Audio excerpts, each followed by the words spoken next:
Hello future IITians and NITians. तो आज अपन बात करेंगे बाइनोमियल थ्योरम के बारे में। बाइनोमियल थ्योरम के अगर वेटेज की अपन बात करें तो पहले ऑन एन एवरेज एक क्वेश्चन के आसपास हर शिफ्ट में देखा जाता था, बट रिसेंटली पिछले 2 साल से 2023-24 में क्या हो रहा है कि इसका वेटेज धीरे धीरे बढ़ रहा है।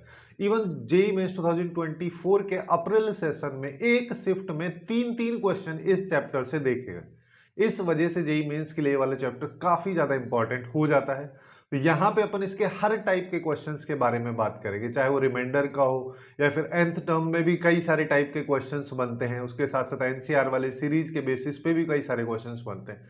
सबको अपन यहाँ पे देखेंगे। So let's start.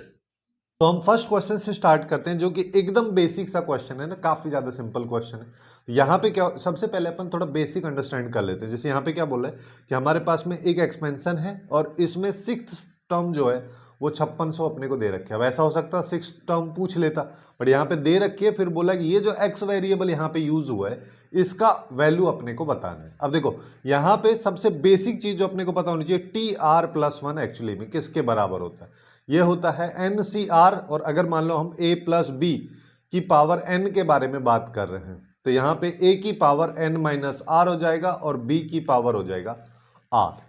बस इसी चीज का अपने को यूज करना है। सिंस यहाँ पे सिक्स्थ टर्म के बारे में बात हो रही है तो यहाँ पे आएगा T6, जिसका मतलब R की वैल्यू हम 5 ले रहे हैं। ठीक है, R प्लस 1 की वैल्यू 6 ले रहे हैं, R की वैल्यू 5 आ जाएगा। तो यहाँ पे N की वैल्यू 8 है तो यहाँ पे आएगा 8C5। अब A यहाँ पे क्या है, A को मैं ऐसा बोल सकता हूँ कि x की पावर -8/3 है। ठीक है, रेसिप्रोकली लिखा है, ऐसे अपन लिख दिया यहाँ पे। और n माइनस आर करोगे तो 8 माइनस 5 किया तो यहाँ पे 3 आ जाएगा। फिर उसके बाद क्या है, x square log x with base 10, इस पूरे की पावर क्या हो जाएगी 3। ठीक है, ये अपन ने सॉरी 3 क्या होगी 5 यहाँ पे आ जाएगी। आर है, आर की बात हो रही है यहाँ पे, पावर आर है तो ये आ जाएगा। अब देखो, अब बस अपने को इसी को सिंप्लीफाई करना है। इसको सिंप्लीफाई करने के लिए अपन यहाँ पे क्या बोल सकते हैं कि भाई ये आ जाएगा 8C5 इंटू एक्स की पावर -8 हो गया और एक्स की पावर 10 हो गया, और फिर यहां पे आ रहा है log x का होल स्क्वायर। ठीक है, ये log x का होल स्क्वायर पूरे का, यहां पे ये 5 आगे नहीं आएगा, बस इस चीज का ध्यान रखना है। ऐसी कैलकुलेशन मिस्टेक जनरल लोग कर देते कि यहां पे क्या करता है log x की पावर 5 है, 5 आगे आ गया 5 log। ऐसा नहीं होता है, वो केवल जब x की पावर होती तो बाहर आती। फिर क्या बोला है क्वेश्चन में, ये बोला कि ये इसके बराबर है। ठीक है, इसको थोड़ा सिंप्लीफाई कर लेते हैं। तो 8C5 की बात करो तो 8 इंटू 7 इंटू 6, देखो चाहो तो इसको ऐसे लिख लो 8 factorial divide by 3 factorial 5 factorial, ये आ जाएगा। या फिर चाहो तो इसको ऐसे लिख लो कि 8 इंटू 7 इंटू 6 इंटू 5, ये आएगा। नीचे 3 इंटू 2 इंटू 1 इंटू 5 फैक्टोरियल। मैं यहाँ पे सीधा सीधा कैंसिल करने के चक्कर में, इससे ये चला जाएगा, 6 से गया 6, है ना। तो अल्टीमेटली आ रहा है 56। तो यहां पे अपन लिख सकते हैं 56 एक्स स्क्वायर। यहां पे देखो, यहां पे पावर -8 है, यहां पे +10 तो एक्स स्क्वायर बचा।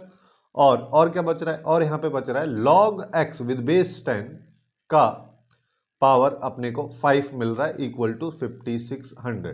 तो इससे ये गया तो ये आ गया 100। तो अब ये देखो, अब अपने को यहां पे क्या करना है, एक्स स्क्वायर log 10x पूरे की पावर 5 इक्वल्स टू 100।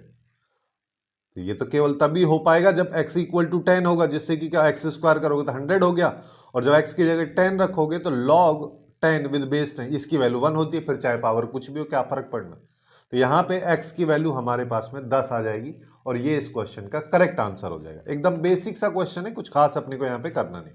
अब धीरे धीरे क्वेश्चंस का लेवल बढ़ेगा। देखो कुछ इस तरीके के क्वेश्चंस भी पूछे जाते हैं कि काफी, देखो अटपटा सा अपने को एक्सपेंशन यहाँ पे दे रखा। अपने को क्या पता है a प्लस बी की पावर n को किस तरीके से खोलते हैं, है ना, इसके बारे में पता है। इसके साथ साथ a प्लस बी प्लस सी की पावर n, यहां तक हम निकाल सकते हैं nth टर्म वगैरह, लेकिन कोफिशिएंट वगैरह निकालना हो गया, nth टर्म हो गया, ये सब चीजें हम यहाँ पे कर सकते हैं। बट जब इस तरीके का अटपटा सा एक्सपेंशन दिया जाए तो इसमें दो सिनेरियो होते हैं, जिसमें पहला सिनेरियो जब पावर हमारे पास में बहुत कम है, जब जैसे यहाँ पे पावर 2 है, पावर 2 का मतलब सीधा सीधा इसको अपन खोल के भी लिख सकते हैं। खोल के लिखने का मतलब यहाँ पे क्या हो रहा है, 1 plus x square by 2 factorial plus x की power 4 by 4 factorial plus x की power 6 by 6 factorial plus x की पावर 8 बाई 8 फैक्टोरियल आ जाएगा। सेम चीज इधर भी आएगी, क्योंकि होल स्क्वायर हो रहा है तो यहाँ पे ये आ जाएगा x की पावर 4/4 फैक्टोरियल यहाँ पे आ जाएगा, x की पावर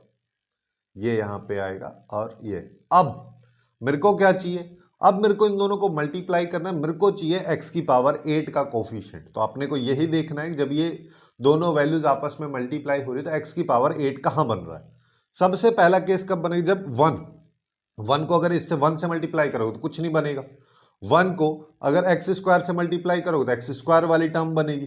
तो जिसका मतलब अगर मेरे को x की पावर 8 चाहिए तो इसको मल्टीप्लाई करना पड़ेगा लास्ट वाली टर्म से, है ना, तब जाके x की पावर अपने पास में 8 आएगा। जब x की पावर 8 आ रहा तो उसके साथ कोफिशिएंट क्या लिखा है, वो लिखा है 1 × 1/8 फैक्टोरियल, ये आ जाएगा। सेम तरीके से अब मेरे को देखो बहुत बार ऐसा हो रहा होगा ना, x की पावर 8 के साथ इसके साथ आएगा, फिर एक्स स्क्वायर वाली कोई ना कोई टर्म बनेगी, एक्स की पावर 4 वाली जब मल्टीप्लाई करोगे तब कुछ ना कुछ आएगा। तो सारे के सारे कोफिशिएंट्स को अपने को यहाँ पे ऐड करना है। तो एक्स स्क्वायर वाले की बात करोगे तो ये जब एक्स की पावर 6 से मल्टीप्लाई होगा तब एक्स की पावर 8 बनेगी। तो यहाँ पे क्या आएगा 1/2 फैक्टोरियल 6 फैक्टोरियल, ये आ जाएगा। फिर एक्स की पावर 4 की बात करोगे तो ये 4 एक्स की पावर 4 के साथ ही इसको मल्टीप्लाई करेंगे तो बनेगा। वैसे एक्स की पावर 6 को एक्स की पावर 2 से करोगे तो क्या आएगा, तो ये इसका कोफिशिएंट हो जाएगा, है ना, x की पावर 8 के साथ में ये लिखा रहेगा। अब यहां पे इसको सॉल्व करने के दो तरीके। पहला तरीका क्या होता है, 8 फैक्टोरियल है, इसको सॉल्व कर लो, 1 ये वाली वैल्यूज हैं इन सबको सॉल्व कर लो, मल्टीप्लाई कर लो, फाइनली एलसीएम ले लो, फिर जाके फाइनल आउटपुट आ जाएगा। लेकिन उस तरीके से अगर इसको करने बैठोगे तो बहुत ज्यादा टाइम जाएगा, बहुत लेंथी अपने पास में ये हो जाएगा। हमको ये सब चाहिए ही नहीं, है ना। तो हम यहाँ पे क्या देख सकते हैं कि क्या यहाँ पे कोई सीरीज बन रहा है। यहाँ पे अपने पास में सीरीज काम आती है, जैसे ये वाली NC0 NC1 प्लस NC2 से NCN, इसका वैल्यू क्या होता है, इसकी वैल्यू की अगर अपन बात करेंगे तो 2 की पावर n होती है। लेकिन जब इसको NC0 plus NC2 plus NC4 से NC2n तक हम यहाँ पे लेके जा रहे हैं, जहां पे n हमारे पास में अभी क्या है, एक इवन टर्म है, तो यहां पे इसका सम 2 की पावर n-1 होता है। यही same scene NC1 plus NC3 plus NC5 से NCN तक जा रहे हैं, जब यहां पे n ऑड नंबर तो भी इसका सम 2 की पावर n-1 होता है। अब इसका फायदा क्या है, इसका फायदा ये कि अब जो ये पैटर्न हमारे पास में है इसको मेरे को NCR के टर्म में कन्वर्ट करना है, तो अपने पास में कुछ ना कुछ यहां पे बन के आएगा। जैसे इसकी बात करोगे, अगर मान लो हर बार यहाँ पे 8 फैक्टोरियल है, डिफरेंस 8 फैक्ट, सबका सम 8 फैक्टोरियल आ रहा है, तो अगर मैं इस पूरी की पूरी वैल्यू को 8 फैक्टोरियल से मल्टीप्लाई और डिवाइड कर देता हूं, और डिवाइड वाले को ले लेते हैं अपन बाहर, 1/8 फैक्टोरियल बाहर आ गया। अब मेरे पास क्या आया, 8 फैक्टोरियल डिवाइड बाई 1 इंटू, देखो 8 फैक्टोरियल डिवाइड बाई 8 फैक्टोरियल आ रहा है ना, मैं इसको क्या लिख सकता हूँ, इंटू 1, कोई दिक्कत ही नहीं है। ऐसे ही यहां पे आ जाओ, इसको क्या लिख सकते हैं, यह आ जाएगा 8 factorial divide by 2 factorial 6 factorial, 8 factorial divide by 4 factorial 4 factorial, फिर यहाँ पे क्या आ जाएगा 8 factorial divide by 6 factorial 2 factorial, फिर यहाँ पे क्या आएगा 8 factorial divide by 1 into 8 factorial. ठीक है, अब देखो 1/8 फैक्टोरियल तो बाहर लिखा है, इसको अगर मान लो मैं लिखना चाहूं तो ये 8C0 ही तो लिखा है, और अगले वाले की बात करोगे तो ये 8C2 लिखा है, अगले वाला 8C4, अगले वाला 8C6 और अगले वाला 8C8 बन गया इवन वाला NCR वाली टर्म्स का सम, जो कि 2 की पावर n-1 होता है। तो यहां पे क्या आ जाएगा 1/8, यहां पे 2 की पावर n, है ना, n कितना है 8-1, ये इसका सम हो गया सीधा सीधा। तो यहां पे आया 2 की पावर 7 डिवाइड बाई 8 फैक्टोरियल। बस अब इसको अपने को सिंप्लीफाई करना, तो इसको सिंप्लीफाई करने, जैसे 8 फैक्टोरियल में अपने पास 8 आएगा तो 2 की पावर 3 ले लो, है ना। देखो इसको भी आसान तरीके से सिंप्लीफाई कर, जैसे 8 फैक्टोरियल खोलोगे 8 × 7 ये आएगा, तो 8 आएगा, 8 का मतलब 2 की पावर 3, तो 2 की पावर 3 को अलग मैंने ले लिया। फिर 4 भी आ रहा होगा तो 2 की पावर 2 को भी कॉमन ले लो, अलग ले लो, है ना। 5 हो गया तो 2 की पावर 2 को ऐसे 2 लिख देता हूँ।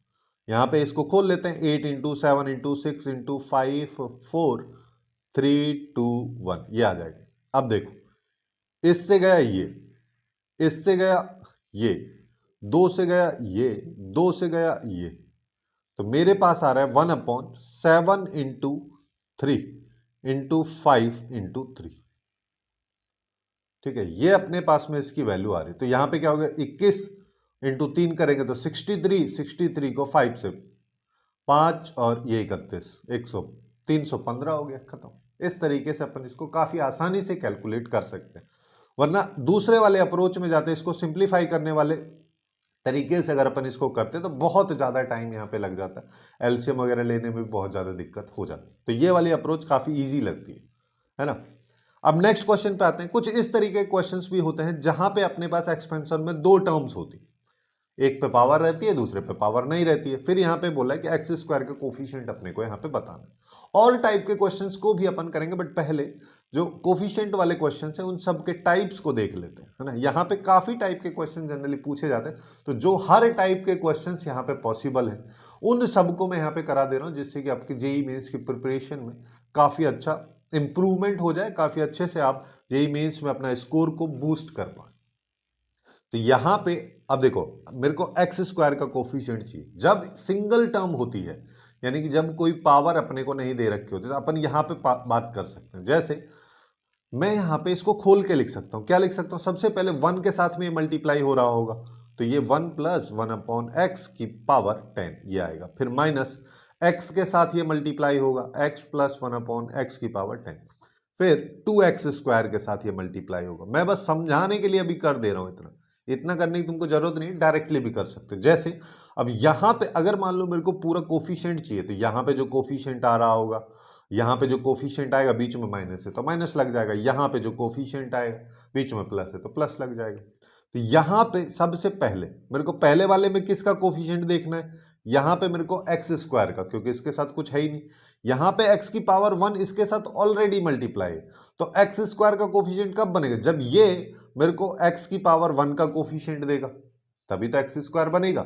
वैसे ही यहां पे देखोगे तो यहां पे कब, जब एक्स स्क्वायर x की पावर 0 रहेगी, क्योंकि एक्स स्क्वायर तो इसके साथ खुद मल्टीप्लाई है। तो ये केसेस मेरे को देखने हैं, तो जिसका मतलब x प्लस 1/x की पावर 10 जो है उसके कुछ केसेस पे अपने को यहां पे बात करनी है, जब एक्स स्क्वायर हो, या फिर x की पावर 2 हो, जब x की पावर 1 हो, जब x की पावर 0 हो। तो अब वापिस से अपन बेसिक वाला फॉर्मूला TR प्लस 1 क्या होता है, यह आता है NCR इंटू एक्स की पावर n माइनस आर हो जाएगी, और 1/x की पावर r, ये अपने पास में निकल के आएगा। अब इसको थोड़ा सिंप्लीफाई कर लो, तो यहां पे अगर मैं इसको क्वेश्चन के बेसिस पे सिंप्लीफाई करूंगा तो यहां पे क्या आएगा, यह आ जाएगा 10CR इंटू एक्स की पावर 10 माइनस आर, एक्स की पावर हो गया 10 माइनस आर, और यहां पे आ जाएगा एक्स की पावर माइनस आर, इसको लिख दे रहा हूं, जिसको अपन क्या लिख सकते हैं 10CR इंटू एक्स की पावर 10 माइनस 2R।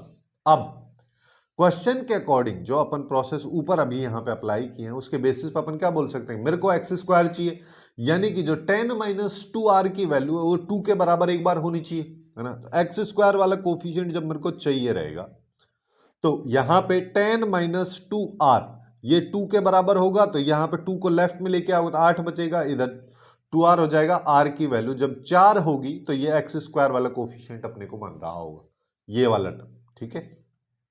अब आगे आ जाओ, x की पावर 1 की अगर मैं बात करूं तो x की पावर 1 होने का मतलब क्या हो रहा है, 10 माइनस 2R इक्वल्स टू 1, जिसका मतलब 10 1 को इधर लेके आओगे तो 9 बनेगा, तो 9 इक्वल टू 2R। यहां से देखोगे तो R कभी इंटीजर आएगा ही नहीं, क्योंकि लेफ्ट में 2 का मल्टीपल है ही नहीं, जिसका मतलब इंटीजर ही हो सकता है यहां पे, ठीक है। R की वैल्यू इंटीजर के अलावा और कुछ पॉसिबल नहीं है, तो x की पावर 1 वाला कोफिशिएंट जो है, या फिर x की पावर 1 यहां पे कभी मिल ही नहीं रही होगी हमको, ठीक है। अब तीसरा केस x की पावर 0 वाला, x की पावर 0 की बात करोगे तो यहां पे क्या आएगा 10 माइनस 2R इक्वल्स टू 0, तो 2R इक्वल टू 10 मतलब R इक्वल टू 5। तो जब R इक्वल टू 5 होगा तो x की पावर 0 अपने को मिलेगी। अब देखो, अब अपने को निकालना है कोफिशिएंट, तो पहले वाले में एक्स स्क्वायर, तो एक्स स्क्वायर कब बन रहा है, जब R की वैल्यू 4 है। R की वैल्यू 4 है, जो कोफिशिएंट की बात कर रहा है, देखो यहां पे एक चीज और अपने को ध्यान रखनी, कोफिशिएंट क्या होता है, कोफिशिएंट में जैसे ये वैल्यू मल्टीप्लाई में है ये सब भी इंक्लूड होती हैं, लेकिन वहीं पे अगर ये बोलता बाइनोमियल कोफिशिएंट तो केवल अपन NCR वाली वैल्यू पे फोकस रखते हैं, जो 10CR है केवल उसी पे फोकस रखते हैं, बाकी सबको एक्सक्लूड कर देते। तो यहां पे अपने पास में 10CR है, R इक्वल टू 4 है ना। सबसे पहले एक्स स्क्वायर वाला कोफिशिएंट अगर अपन देख रहे हैं तो यहाँ पे 10C4 हो गया, R इक्वल टू 4 पे आ रहा है। दूसरे वाले में x की पावर 1 का मेरे को चाहिए था, x की पावर 1 पॉसिबल ही नहीं है तो खत्म हो गया, यानी -0 कर दो। फिर प्लस में 2 यहां पे मल्टीप्लाई में है, इस चीज का ध्यान अपने को रखना है, 2 यहां पे मल्टीप्लाई में, इसको करना है मल्टीप्लाई। उसके बाद r इक्वल टू 5 पे x प्लस 1 की पावर 10 जो है, ये मेरे को x की पावर 0 का कोफिशिएंट दे रहा है, तो यहां पे आ जाओ, r इक्वल टू 5 डाल देते हैं, तो अपने पास कोफिशिएंट ये है, इसमें डाल दो, तो यहां पे क्या आ जाएगा, इंटू 10c5। बस इसको सिंप्लीफाई करना है, क्वेश्चन खत्म। तो यहां पे आ जाए 10c4 की अगर अपन बात करें तो 10c4 को सिंप्लीफाई कर लो। 10c4 को कैसे सिंप्लीफाई कर, 10 इंटू 7, 7 कहां से आ गया, 9 8 7 इंटू 6 फैक्टोरियल, 6 फैक्टोरियल को नीचे काट देते हैं, तो यहां पे डायरेक्ट 4 3 2 1 ये लिख सकता हूं, ठीक है, प्लस 2 इंटू 10c5 को बात कर लो, 10 इंटू 9 इंटू 8 इंटू 7 इंटू 6, इसके अलावा और कोई ऑप्शन यहां पे है नहीं, है ना। बाद में 5 फैक्टोरियल आएगा, उसको अपन यहां पे काट दिए तो नीचे 5 बचेगा, तो 5 फैक्टोरियल उसको ले भी लेते हैं, ये अपने पास है। अब देखो सिंप्लीफाई कर लेते हैं, 6 तो यहां पे है ही नहीं, है ना। सबसे पहले अपन यहां पे क्या करेंगे, 4 और 2 8, 8 से 8 गया, 3 से 3 गया, 7 3 21 और इंटू 10 किया तो ये आया 210, प्लस यहां पे आ जाओ, 6 से 6 गया, 4 से 2 गया, इससे ये गया, है ना। तो अभी अपने पास क्या आ रहा है, देखो 2 2 2, ये 8 हो गया, 9 इंटू 7, तो अपन यहां पे बोल सकते हैं 2 इंटू 9 इंटू 8 इंटू 7, ये कर लो, है ना। इसको सिंप्लीफाई कर लो, तो यहां पे क्या आएगा, 72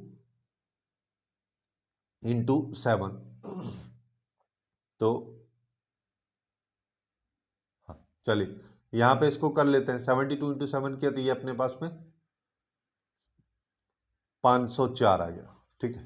504 की वैल्यू ये अपने पास में 504 हो गया डायरेक्टली, तो 210 प्लस 504, देखो यहां पे ये जो 2 था इसको मैंने यहां पे इंक्लूड कर लिया, अच्छा ये 2 यहां पे नहीं आएगा, सॉरी आएगा ना, नहीं आएगा, ठीक है, ये 2 यहां पे नहीं आएगा, यही चीज ध्यान रखना है अपने को, इस तरीके की सिली मिस्टेक्स यहां पे हो सकती हैं। तो ये कितना आ जाएगा, इसको देखोगे तो ये आ जाएगा 740, जो कि डी ऑप्शन में अपने को दे रखा है, और ये इसका करेक्ट आंसर हो जाएगा। अब नेक्स्ट क्वेश्चन पे आते हैं, कुछ इस तरीके के क्वेश्चंस भी देखे जाते हैं जहां पे बोलता है अपने को नंबर ऑफ टर्म्स बतानी है जब इंटीजर होंगे या फ्री फ्रॉम रेडिकल होंगे, इस तरीके के टर्म्स का यूज किया है।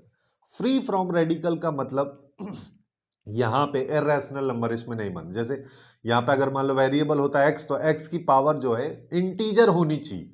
फ्री फ्रॉम रेडिकल का मतलब एकदम सिंपल टर्म ऐसे समझ सकते हो, जैसे यहाँ पे 7 की पावर 1/3 है, 7 की पावर 2/3, 1/5, इस तरीके का सिनेरियो नहीं होना चाहिए, 7 की पावर 1 2 3 इस तरीके का बेसिक सा केस होना चाहिए, उसमें दूसरा टर्म भी है तो उसके साथ भी सेम सिचुएशन होनी चाहिए। जब ऐसा हो रहा है उन टर्म्स को अपन बोलेंगे फ्री फ्रॉम रेडिकल, है ना। दूसरा वहीं पे इंटीजर्स की अगर बात होती तो उसके लिए भी अपन सेम प्रोसेस ही अप्लाई कर रहे होते। अब देखो यहां पे करना कुछ नहीं है, बस एक ही फॉर्मूला है, उसी को लेके चलना, यानी कि TR+1 इक्वल्स टू NCR वाला, है ना। तो TR+1, अभी हमको R पता नहीं है तो R+1, ठीक है।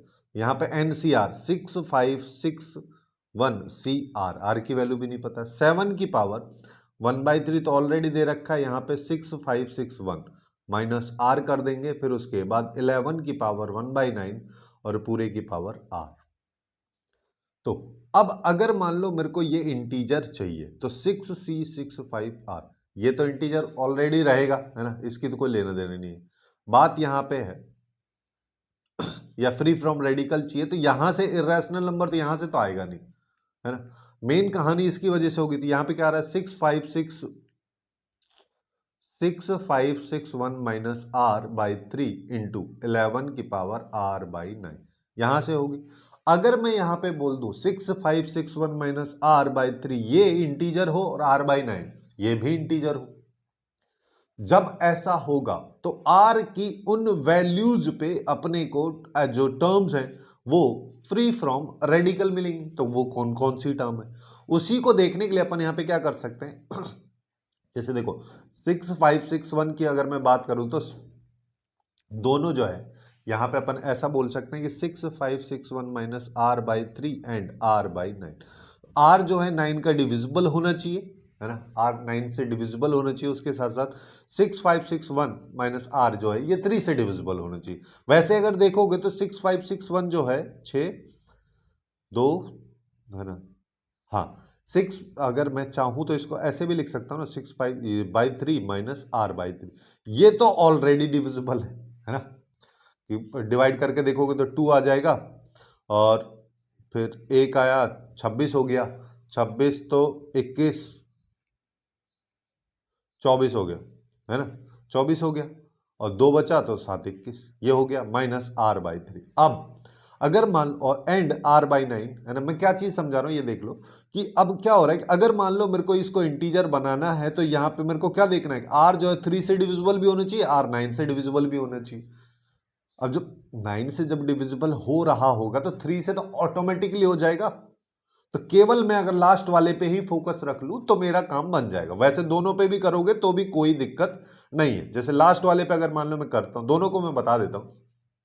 आर बाई 9 की अगर अपन बात करें, जैसे आर बाई 9 है मेरे पास, आर बाई 9 में अपने को टर्म चाहिए, ये इंटीजर होना चाहिए।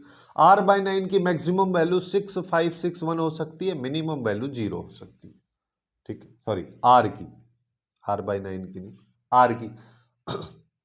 अब मेरे को आर बाई 9 जो है इंटीजर चाहिए, तो 9 से डिवाइड कर देते हैं, 0/9 करोगे तो ये तो 0 ही आ जाएगा, यहां पे आर बाई 9 आएगा। 6561 को अगर मान लो मैं करता हूं तो यहां पे 9 7 63 हो गया, 2 बचा, है ना, 18,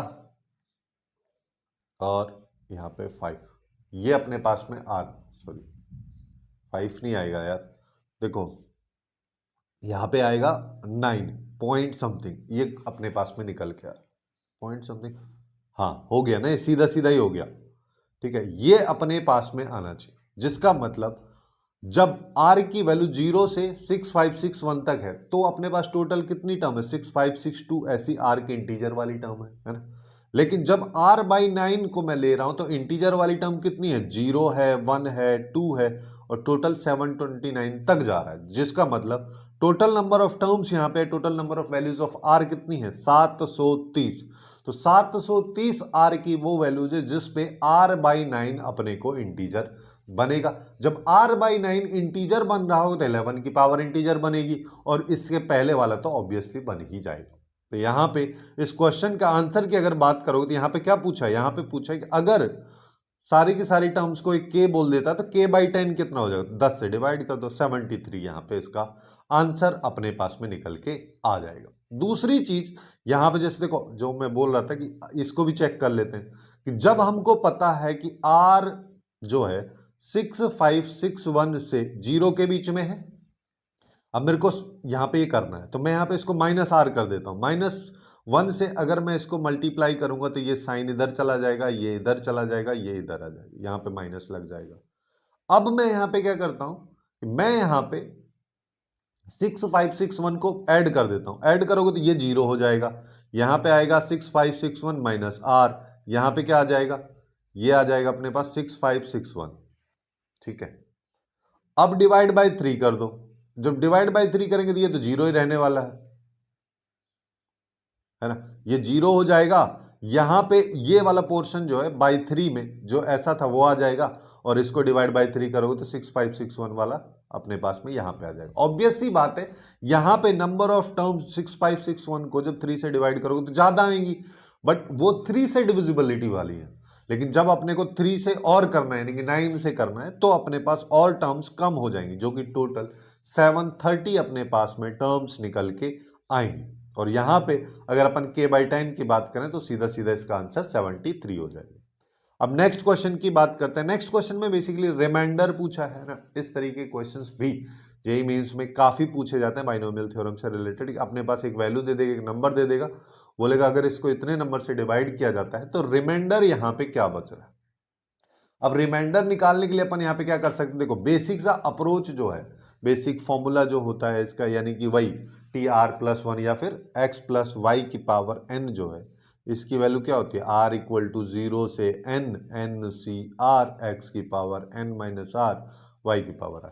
इस तरीके से अपन यहाँ पे चलते हैं। फिर यहाँ पे हमको देखो क्या करना रहता है कि यहाँ पे इसका मल्टीपल देखना रहता है, इसका मल्टीपल यहाँ पे देखते हैं, फिर जाके इसको सॉल्व करते हैं। वो इसका काफ़ी बेसिक अप्रोच है, वो सब मैं यहाँ पे डिस्कस नहीं करूँगा, और किस तरीके से रिमाइंडर निकालते हैं ये भी मैं डिस्कस नहीं करूँगा।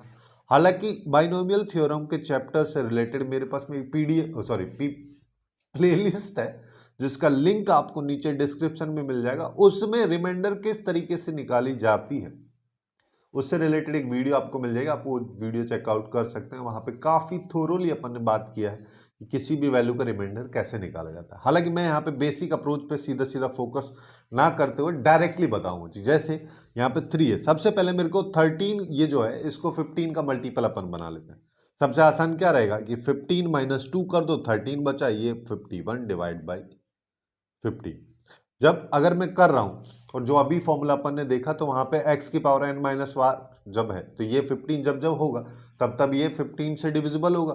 तो इसको अगर मैं हटाता हूं तो यहाँ पे 3 × -2 की पावर 51 ये अपने पास में आ जाएगा। अब ये अगर मेरे पास में आ गया है 2 की पावर 51 है, 2 का आगे माइनस लगा है, ऑड पावर है तो माइनस बाहर आ जाएगा। तो -3 × 2 की पावर 51 डिवाइड बाई 15 ये अपने पास में आया। मैं यहाँ पे देखो, अब मेरे को ये 2 की पावर जितनी भी है यहाँ पे मेरे को इसको 15 का मल्टीपल बनाना रहेगा। तो जैसे अगर मान लो 16 बन जाए तो मेरा काम बन जाएगा, क्योंकि उसको मैं 15 + 1 लिख सकता हूँ। तो 16 कब बनेगा? 16 तब बनेगा जब 2 की पावर 4 होगी। तो 2 की पावर 4 कब होगी? जब यहाँ पे ये जो पावर है 4 का मल्टीपल हो। तो अब अपने को यहाँ से पावर में वो वैल्यूज हटा देनी है जब ये 4 का मल्टीपल बन जाए। जैसे यहाँ पे 50 तो होता नहीं है ना, 48 हो जाएगा। 48 अगर मान लो मैं यहाँ पे ले रहा हूं तो 2 की पावर 3 आगे आ जाएगा, उसको यहाँ पे लिख दो। तो यहाँ पे आया -3 और यहाँ पे इसको 24 में कर देता हूँ, है ना, 8 से 24 हो जाएगा। 2 की पावर 48 को 2 की पावर 4 और यहाँ पे 12 डिवाइड बाई 15 आ जाएगा, -24 ये आया। 16 को मैं 15 + 1 की पावर 12 लिख दे रहा हूँ, यहाँ पे आया 15, है ना। उसके बाद अपन क्या करें, ये 15 का मल्टी ये खत्म हो गया। अब यहां पे रिमाइंडर कितना बच रहा है? यहां पे रिमाइंडर बच रहा है 1। अब देखो, अब अगर अपन यहां पे देखें तो अपने पास उसका रिमाइंडर जब भी दो वैल्यूज इस तरीके से मल्टीप्लाई में दे रखी हूं, है ना, तो यहां पे हम क्या करते हैं, जैसे -24 अपने पास में आएगा, ये आ गया, चलो डायरेक्टली कर लेते हैं। अब इसको अगर मान लो मैं यहां पे करता हूं सिंप्लीफाई, तो अपने पास -9 आएगा। ठीक है, रिमाइंडर के रूप में मेरे पास में -9 बच रहा है। लेकिन रिमाइंडर कभी नेगेटिव होता ही नहीं है। जब रिमाइंडर कभी नेगेटिव नहीं होता है तो इसका मतलब अपन क्या करते हैं, जो जिस वैल्यू से डिवाइड कर रहे हैं, जो डिनोमिनेटर है, उसको इसमें ऐड करते हैं। तो उसके बाद जो वैल्यू आती है एक्चुअल में वो रिमाइंडर होता है। यहाँ पे इस क्वेश्चन का करेक्ट आंसर बी ऑप्शन हो जाएगा। अगर आपको ये क्वेश्चन नहीं समझ में आया किस तरीके से मैंने सॉल्व किया है, तो जैसा कि मैं अभी बता रहा था कि जो वीडियो मैं यहाँ पे रिमाइंडर के रिगार्डिंग बनाई उस प्लेलिस्ट में आपको मिल जाएगी, उसको काफ़ी अच्छे से जाके समझो, थोड़ा टाइम उसको दो, तभी जाके क्वेश्चन समझ में आएगा। अब नेक्स्ट क्वेश्चन की तरफ चलते हैं। नेक्स्ट क्वेश्चन एनसीआर से रिलेटेड है। एनसीआर की जितनी भी प्रॉपर्टीज होती हैं उस पर बेस्ड भी काफ़ी सारे क्वेश्चंस पूछे जाते हैं। इतने फ्रिक्वेंट नहीं है, बट फिर भी अगर मान लो तुमको तुम्हारी शिफ्ट में देखने को मिल गया तो किस तरीके से अपने को यहाँ पे अप्रोच लगानी चाहिए उसको समझ लेते हैं। जैसे पहला बेसिक सा तरीका यहाँ पे ये है कि जब भी इस तरीके क्वेश्चन आए, जैसे हालांकि ये वाला क्वेश्चन जो है इसको अपन दोनों तरीके से समझेंगे। बेसिक अप्रोच क्या होगा, मतलब स्टैंडर्ड मेथड से कैसे अपन प्रूव करके यहाँ तक पहुँच सकते हैं, या फिर वैल्यू पुट करके भी अपन इसको कर सकते हैं। कैसे कर सकते हैं कि अगर मान लो, चलो पहले ना मैं बेसिक वाला बता देता हूँ ना, वरना फिर वो समझने का तुम्हारा मन करेगा नहीं। तो टीएन की अगर अपन बात करें तो टीएन अपने को ये दे रखा है ना, मैं इसको थोड़ा सिंप्लीफाई करता हूँ और इसमें कन्वर्ट करने की कोशिश करता हूँ। इसमें कन्वर्ट करने के लिए अपन यहाँ पे इसको क्या कर सकते हैं कि भाई r = 0 से n तक चल रहा है, ऊपर यहाँ पे लिख देता हूँ n - n - r। अब हो गया, इसी में कन्वर्ट हो चुका है ना। कुछ लोगों को अभी दिख रहा होगा, कुछ लोगों को नहीं दिख रहा है। तो यहाँ पे अगर मैं इसको सेपरेट कर दूँ तो सेपरेट किया तो n/NCr ये आ गया, माइनस साइन लगा दो, फिर यहाँ पे सम लगा दो, यहाँ पे n - r कर दो, NC इसको भी n - r लिख, NCr और n - r ये दोनों वैल्यूज बराबर होते हैं, इस वजह से मैं इसको चेंज यहाँ पे कर दिया। तो यहाँ पे अब देखो ये तो Tn है, n को अगर n तो बाहर भी ले सकता हूँ मैं, क्योंकि वेरिएबल यहाँ पे केवल r है। तो n बाहर आ गया तो ये 1/NCr आ गया, माइनस यहां पे अब इसको सिंप्लीफाई अपने को नहीं करना है, हम यहां पे इसको क्या लिख सकते हैं, अभी इसको ऐसे ही रहने दो कि N C N minus R. अब देखो ये वैल्यू क्या है, अब देखो एक चीज यहां पे कर देते हैं कि एन माइनस आर को अगर मैं आर से रिप्लेस कर दूं तो इसकी लिमिट पे भी कोई फर्क नहीं पड़ रहा है ना। इस वाले पोर्शन में मैं बात कर रहा हूं, जस्ट देखो क्या होगा कि ये टी एन आ गया, यहां पे एन आया, ये वैल्यू जो है ये एस एन को रिप्रेजेंट कर रही है, डायरेक्टली यहां से दिख रहा है एस एन की वैल्यू माइनस, यहां पे अगर देखोगे तो ऊपर आया आर, यहां पे भी एन सी आर, ये टी एन को रिप्रेजेंट कर रही है। तो यहां पे क्या है, T n is equal to n into S n minus T n. तो अपने पास twice T n is equal to n into S n आ रहा है, तो T n by S n अगर निकालोगे तो वो निकल के आ रहा है एन बाई टू, यानी कि बी ऑप्शन, ये इसका करेक्ट आंसर हो गया। अब जिस अप्रोच के बारे में बता रहा था वो वाला, जैसे कि n इक्वल टू 1 डालते हैं, n इक्वल टू 1 अगर मान लो मैं यहां पे लेता हूं, या फिर ऐसे कर लो कि r इक्वल टू 0 ले लो, r इक्वल टू 0 अगर अपन यहां पे लेंगे तो यहां पे क्या आएगा,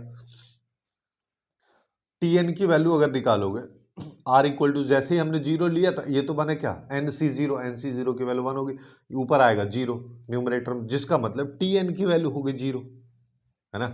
tn की वैल्यू अगर 0 हो गई तो tn बाई एस एन, इसकी वैल्यू भी 0 हो गई।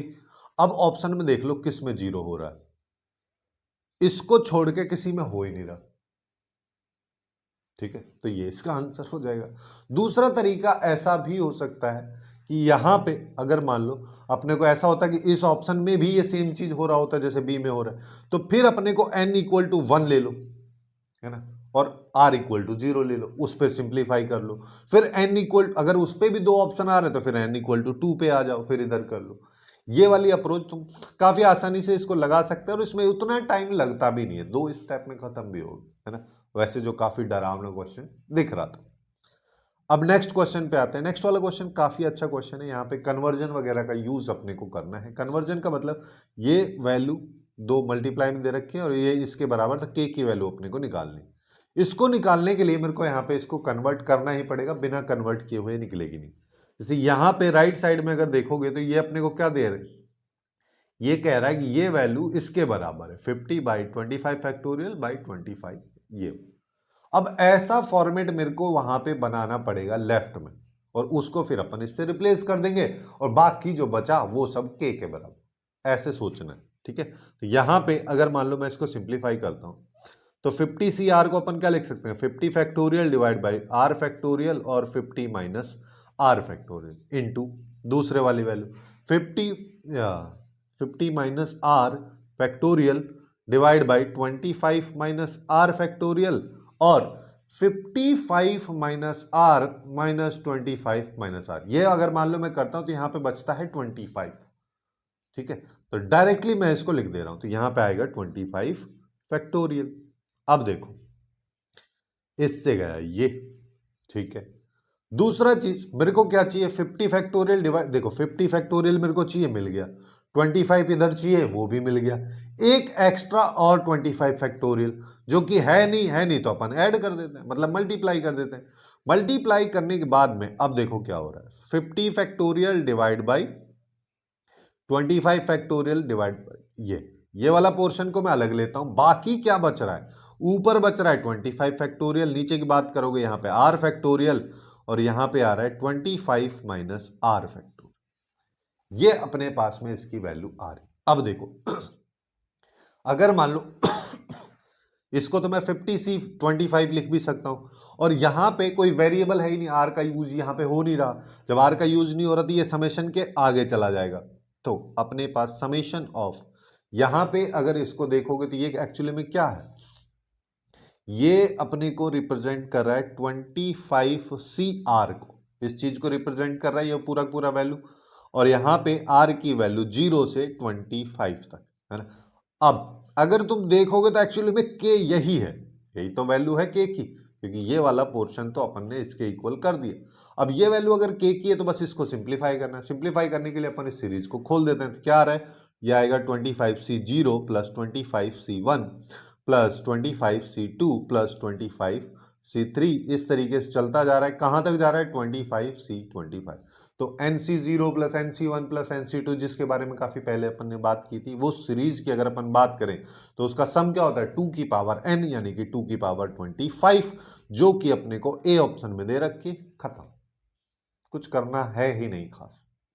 ठीक, स्टार्टिंग में ऐसे क्वेश्चंस काफ़ी ज़्यादा डरावने लग सकते हैं, बट अगर आपका बेसिक थोड़ा सा स्ट्रांग है, थोड़ा PYQs वगैरह प्रैक्टिस किए हो, काफ़ी आसानी से इस टाइप के क्वेश्चंस को आप अप्रोच कर सकते हैं। अब नेक्स्ट क्वेश्चन पे आ जाओ। नेक्स्ट क्वेश्चन की अगर अपन बात करें तो यहाँ पे क्या बोल रहे हैं, ये बाइनोमियल कोफिशिएंट्स है जो कि जनरली होते ही हैं, और जो CR है वो NCR को रिप्रेजेंट कर रहा है, तो इसका सम अपने को बताना है। ये सीधा सीधा फॉर्मूला टाइप का बेस्ड क्वेश्चन है, ठीक है। इस तरीके की सीरीज आप लोग नोट्स में पढ़े भी होंगे, और अगर नहीं पढ़े हैं तो फिर मैं बता ही देता हूँ। जैसे अगर मान लो यहाँ पे हम TN टर्म निकालना चाह रहे होंगे, या फिर SN को, जैसे इसका TN टर्म निकालना मैं चाहूँ, यहाँ पे कुछ तो गलत है, ये लास्ट वाली टर्म गलत है, ठीक है। यहाँ पे इसके साथ n भी आएगा, तभी जाके ये सिंप्लीफाई हो सेटिस्फाई हो पाएगा, अदरवाइज तो बेकार। तो ये अगर मान लो मैं इसको समीशन में लिखना चाहता हूँ तो मैं यहाँ पे क्या लिख सकता हूँ, RNCR, जहाँ पे R की वैल्यू 1 से चल रही है, R की वैल्यू n तक, ये अपने पास में वैल्यू आ रही है। अब यहाँ पे मेरे को क्या करना है, इसको थोड़ा सिंप्लीफाई करने के लिए एक रिलेशन होता है, NCR is equal to N/R into N-1 CR-1। इसका यूज अपन कर सकते हैं। मेरे दिमाग में ये क्यों आया, क्योंकि यहाँ पे जो R है, इस वेरिएबल को मैं हटाने की कोशिश कर रहा हूँ, है ना। जैसे ही मैं इसको हटा दूंगा तो सीधा सीधा सम वाली जो सीरीज जिसके बारे में स्टार्टिंग में मैंने बात की थी, वैसा फॉर्मेट बन जाएगा, तो फिर मेरे लिए बहुत आसान हो जाएगा इसको सॉल्व करना। तो यहाँ पे क्या आया, यहाँ पे आया R इक्वल टू 1, यहाँ पे n कर दो, यहाँ पे R है, यहाँ पे N/R है, N-1, यहाँ पे CR-1, ये इसकी वैल्यू हो जाएगी। इससे ये गया, n कांस्टेंट है वो बाहर आ जाएगा, यहाँ पे R इक्वल टू 1 से n तक जा रहे हैं, N-1 CR-1, ये अपने पास में वैल्यू आई। अब देखो n तो आ रहा है मल्टीप्लाई में, जिसका मतलब A और B ऑप्शन है ना, बाकी दो खत्म। ऐसे भी अपन अप्रोच लगा सकते हैं, अगर मान लो किस्मत अच्छी हो, किसी एक ही ऑप्शन में ऐसा सिनेरियो हो, तो आगे करने की भी जरूरत नहीं, है ना। अब देखो n को तो बाहर रहने दो, अंदर के बारे में अगर अपन बात करें तो क्या रहा है, N-1 इंटू R की वैल्यू 1 डालेंगे तो C0, अब सबको दिख गया होगा, N-1 C1 plus N-1 C2, इस तरीके से चल रहा है N-1 C N-1 तक। तो उसका सम क्या हो जाएगा, 2 की पावर N-1, यानी कि बी ऑप्शन। तो कुछ इस तरीके से ही बाइनोमियल थ्योरम से रिलेटेड जो मोस्ट रिपीटेड क्वेश्चंस हैं जेईई मेंस में, उन सबको अपन डिस्कस कर सकते हैं, डील कर सकते हैं। इसी तरीके से अपन ने कई सारे चैप्टर्स को कवर किया है, जिसका प्लेलिस्ट का लिंक आपको नीचे भी मिल जाएगा डिस्क्रिप्शन में, और लेफ्ट साइड में भी यहाँ पे दिख रहा होगा, तो यहाँ से जाके बाकी चैप्टर्स को चेकआउट कर सकते हैं। सो आज के लिए बस इतना ही। Hopefully you guys find it useful, and if you find it useful then please do like, share and subscribe.